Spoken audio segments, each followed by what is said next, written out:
అన్ని రకాలుగా ప్రికాషన్స్ తీసుకొని వచ్చిపోయేటువంటి భక్తులందరికీ కూడా పూర్తి స్థాయిలో ఏర్పాటు చేసుకుంటూ ఒక విధులను నిర్వర్తిస్తూ ఉన్నారు. ఇంకా వేగం పెంచినాము, అదేవిధంగా ఎక్కువ విస్తృతం కూడా చేసినాము. అందరినీ ఆల్ డిపార్ట్మెంట్స్ కూడా ఇక్కడ ఆల్రెడీ రావడం జరిగింది. పోలీస్ కానీ, శానిటేషన్ కానీ ఆల్ డిపార్ట్మెంట్స్ ఇక్కడ రావడం జరిగింది. ఈసారి పాపం అధికారులు కూడా దాదాపు 2 నెలల నుంచి నిరంతరం ఇక్కడ మన ములుగు జిల్లాకు సంబంధించినటువంటి అధికార యంత్రాలు, పోలీస్ డిపార్ట్మెంట్ కానీ, శానిటేషన్ కానీ, డ్రింకింగ్ వాటర్ కానీ ఇవి మేజర్గా 2 months నుంచి రెగ్యులర్గా నడిపిస్తున్నాం. కాబట్టి ఇక్కడ ఏమి డిస్టర్బెన్స్ జరగలేదు. ఈసారి చూస్తే 2,74,844 ప్యాసింజర్స్, అంటే బస్సుల ద్వారా వచ్చే వాళ్ళ సంఖ్య కూడా పెరిగింది.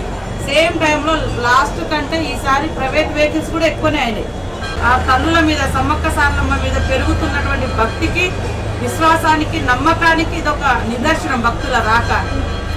కాబట్టి అందరం కూడా ఒక టీమ్గా మన రాష్ట్ర పండుగగా, మన ప్రాంత పండుగ, మన రాష్ట్ర పండుగ కాబట్టి వచ్చేటువంటి వాళ్ళందరికీ కూడా మంచి దర్శనం జరిగే విధంగా ఎవరికి వాళ్ళు స్వీయ నియంత్రణ పాటిస్తూ, క్రమశిక్షణ పాటిస్తూ ముందుకు రావాల్సిందిగా కోరుతా ఉన్నాం.